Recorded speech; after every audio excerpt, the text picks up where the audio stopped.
Awesome. Adrian, Daniel, thank you so much for taking the time to chop it up with me. Um, Congrats on becoming season regulars. Um, and just before we get into it, how are y'all doing? Last year was a hot mess. Hopefully this time around, at least to the start of the new year, it's been better for both of you. But how's it been? Daniel, you want to go? Oh, sure. Can everybody hear me all right? Okay, cool. Yeah, I'll be real. I mean, it was definitely a challenging year, but I think also, I don't know, like I learned a lot about myself. I learned a lot about the relationships that, that I have with friends and family, and I think it's just been a real an opportunity for growth for me personally. So, and against the backdrop of something truly, I think life altering for everyone. I, however, have had many blessings during this time, some of which have been uncomfortable realizations and truths, but I am, no less better off for having sort of gone through them. So that's me in 2020, and I'm hoping to last year, and I'm hoping to use everything that I've learned for 2021 and be off to a better start. What about you, Adrian? What a great answer, Daniel. Uh, for me, I'm doing really well, actually. Trying to stay in the space of gratitude and appreciation. And I feel like 2020, of course, was very difficult, very different for everyone. And it made us sit down, sit still, and just reflect. And by doing that, I feel like I just learned so much, like Daniel said, about myself, about the people I interact with, about, my bonds and things with my family. And it really helped me grow. So I'm entering this year blossoming. I'm entering this year more grounded than I feel like I've ever been entering a new year. And super grateful. I mean, in the middle of a pandemic, yeah, I booked a series regular role on a show that's got some stability to it. I mean, they're renewed for 2 more seasons after this. So Yeah, just some stability, just a little bit. I'm doing really well, actually. And it's always really great to see, just to be like super candid, Black and brown actors excel even after a lot of the heartache of last year. And I think I've had the opportunity to speak to some other really talented folks last year, and they had this realization that there was a lot of bad going on, but in their lives there was good as well. So it was such a delicate balance to try and revel in those blessings, but also take a step back and, like y'all were saying, to reflect. So I understand that sentiment. Why don't y'all talk about your characters a little bit? Darren and Gianna, y'all are talking about the series has got some legs. What can we expect from these characters? What are your characters like? And then also getting into the headspace of these characters. What's it been like for y'all? Adrian, why don't you go ahead? You've just come in. Tell us about our girl? All right. So Gianna Mackey, she's super strong, very courageous. She's very opinionated as well. And I love that about her because, you know, we all, there's a concept that sometimes women have to be submissive or things like that. And I love that the writers of Chicago Fire allow her to show strength in not just like her actions, but also standing for what she believes in and her morals and things like that. Um, I think that I'm just honored to play a first responder, especially in the midst of these times. Just a really beautiful aspect of being able to portray the people who have been so crucial this last year, like all the time, but the realization of how crucial they are in this past year. Um, so getting into the headspace of her, I just had to really ground myself and I had to make sure I was being as truthful as possible as it's such a delicate thing and I want to make sure I'm portraying them in the correct light, with the correct, like, I just want to make sure I respect them in all the ways that they need and should be respected. So getting into the headset of that was more so like what I was trying to navigate into. And for me personally, being a EMT first responder and being of African American descent, I really took it to heart that, you know, Breonna Taylor was an EMT, and her story didn't get to be told. She was more so plastered everywhere as, you know, a part of the Black Lives Matter movement, and she never got justice and things like that. And also, she was never personified as like a human. It was just, she was an EMT and she got shot. So for me, it's really a blessing to try and bring that forward to unite the community and have some dual perspective, so you can see she wasn't just an EMT who got shot. She was a person. She was a daughter. She was someone who was loved. Yeah, I think one of the worst parts of the kind of visibility, I think that, you know, these issues are getting now, for me personally, have always been the conversion of human to hashtag. It always feels like, it feels like a reduction. It always feels like a sacrifice of those who we as a community have lost. And it's such a bitter pill to swallow on so many different levels, because we're getting, you know, visibility, we're getting at least attention put on the issue, but, you know, at great cost, pretty consistently.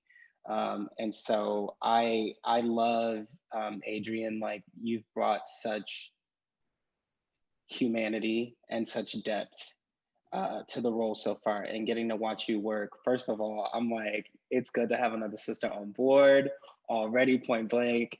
And then we get along so well, but it's also, it's a beautiful, beautiful thing to see, because, you know, in terms of just like you're saying, like representation, like seeing us in this possibility, right? As first responders, as firefighters, heading toward the danger, saving lives, putting ourselves, our bodies on the line as we do, right? Getting the opportunity to tell that story alongside you, I think it's going to be a great journey for us that I'm personally really excited for. So thank you for saying that, because you had brought it up to me before, but I'm happy to hear you do it on this platform and in this way too. And then for me personally, you know, Ritter as a character, he's driven, he's kind of, and in a lot of ways, I think for me, he represents a kind of pulse of the show. He's very hard on his sleeve. He's there when you need him to be, and he's also got his own stuff going on, navigating this world as an openly queer Black first responder, right? And something that I think that we typically kind of think of in this kind of blue collar light. That can sometimes feel, I think this world can sometimes feel like, when we think of what a first responder looks like, we don't typically put my character in that role, you know? And so to have that and to be able to work within that, I think is something that's, it's really special. And, you know, as actors, I think we can only hope that we're doing it justice, and we're going there when we need to, and we can get a little ugly when we need to, just as human beings are, because these people, these first responders, these heroes, they're still human beings. So they get to be flawed. And as Black people, we get to be flawed. You know what I mean? And so hopefully we're bringing that real to the role, and I think we are. So like that. No, I absolutely believe y'all are too, especially with the representation. It's crucial to see that, because like you were saying, the last year, we've seen a lot of first responders, especially on social media, people sharing images and videos of a lot of Black and brown folks on the front lines, taking the brunt of everything that's really gone on in terms of the damage and the carnage and the damage control that's been, you know, been trying to be implemented the last year and even beyond that. But it is great to see that on television, because like we were saying, representation really matters. Aside from, I'd say, like the mental capacity of your character, what was it like, you know, physically, the demands and just thinking about what you'd be getting into? I don't do blood or heights, so I don't know how y'all are doing either of those. Even like fake, like you can tell me it's fake, I'm probably gonna pass out on camera. I don't know, but how did y'all get prepared for that? Well, so I've been around this particular block a couple times now. This is my first season on the show as a series regular.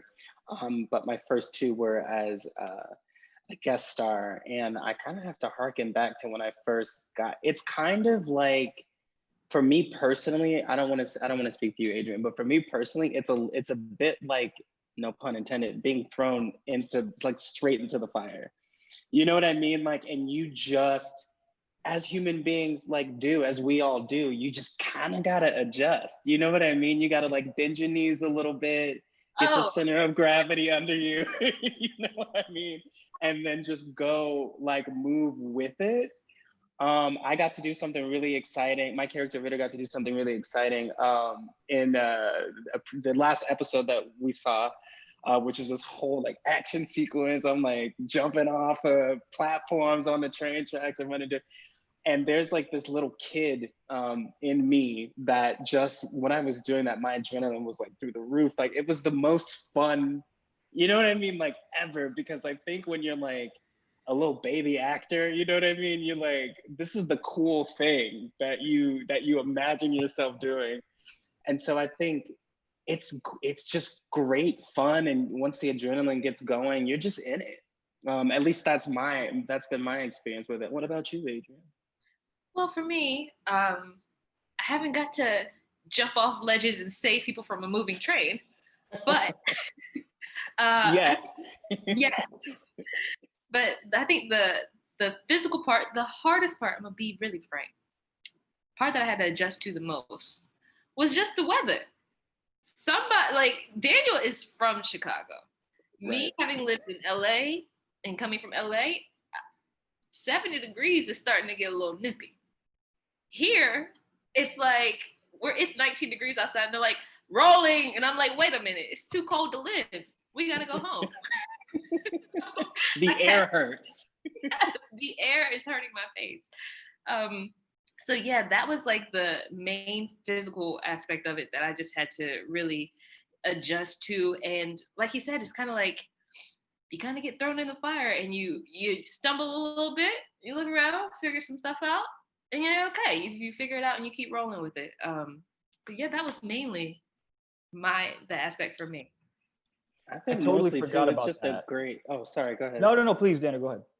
I was just gonna say, I think totally too, part of it is, like, it's an adjustment of perspective and attitude, because what a fantastic, like, learning opportunity I think we're getting to work on a show like this is, because you kind of get to do it all, like, we get the action, we get the drama, we get some comedy, we get some romance.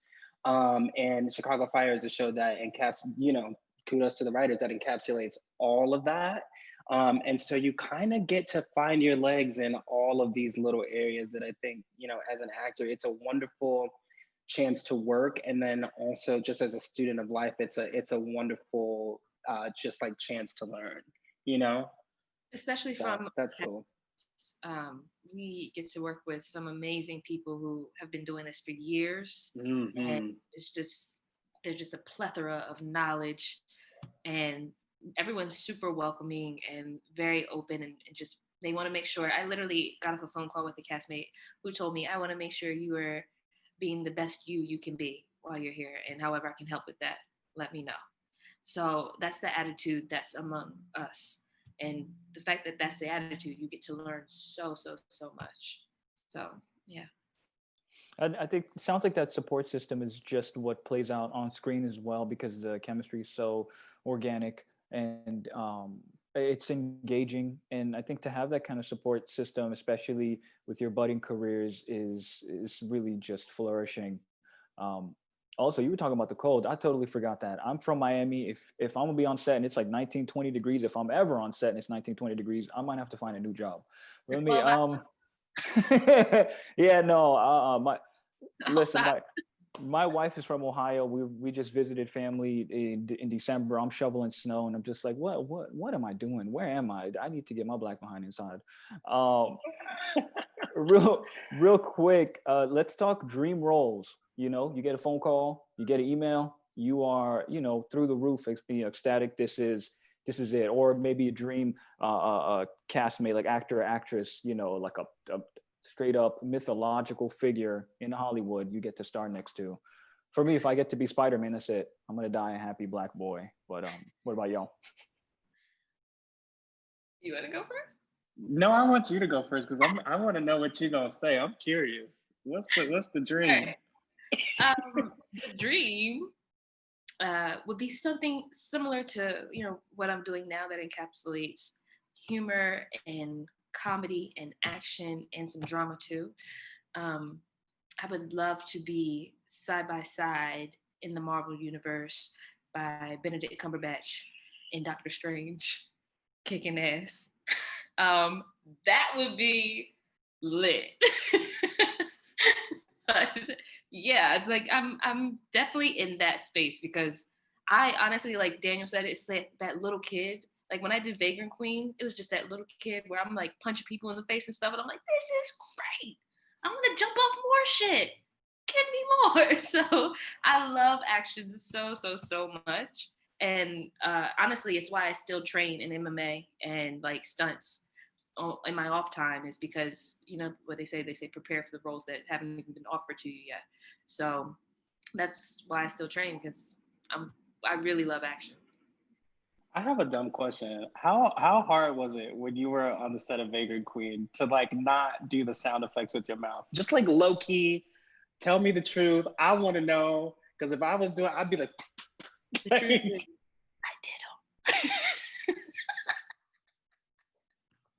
They just took them out. I knew it because I'd be in that mode like, Listen, like whole time. hitting it hard. Okay. I have a couple of dreams. First of all, I am an avid fan and reader of the body of work of James Baldwin. And I remember sitting and watching Barry Jenkins's If Beale Street Could Talk and being like, I want to do something like this. Like, it's beautiful, gorgeous storytelling. And you really get the world view and the spirit of Uncle Jimmy. So something like that, I think would, I think that would be the crowning jewel, like in my career. And then on the flip side, I have always wanted to be Static Shock. It's you know what I mean? It's one of those things. I used to have locks and unlike in everything, like they were like down to here. Back then I was like, put me in, coach, you know what I mean? So dear universe, if there's a will and a way, It's gonna happen. I'm your guy. Oh yes. We gotta start that campaign for y'all. Listen, before I let Good y'all looking go, out. what can fans look forward to? You're working on things you're allowed to speak on, stuff in the works. I will say what I'm allowed to say. Look forward to more fires and action and getting to know our characters deeper. They definitely did an amazing job of allowing us to find our characters and the audience to be on that journey with us in different ways. So I'm excited for you all to learn more about Gianna, her backstory, her family, and her relationship with Joe, things like that. Yeah, I mean, I think just like fans can totally expect. First of all, same Chicago Fire. You know, even at the backdrop of this huge pandemic, it's still that high octane show. We're still giving everything to you that, you know, we have before. And I think this time, because because of everything that we have to do and the limitations, like being on post sort of COVID set, there's a surprising amount, I think, more of just like intimate, like person, like two-person scenes, like few, you know, and so we get to really focus on relationships and connections within the Firehouse. I just think in a deeper way, and we're gonna get to see a little bit more of that, which I'm very excited about. So, yeah, like that. I've no doubt that the work y'all are gonna put forward is just gonna be banger after banger. Appreciate you guys taking some time to talk with me. Wish you nothing but boundless success moving forward. It's super inspiring to see folks like yourselves on the up and up. Gives me hope too. Maybe one day, I too get to be Spider-Man or something in the Marvel universe. Who knows? Put out and maybe it comes to you. But again, I appreciate it. Thank you so much. Y'all have a blessed 2021, and I'm looking forward to more. Thank you. You too. Thank you, man.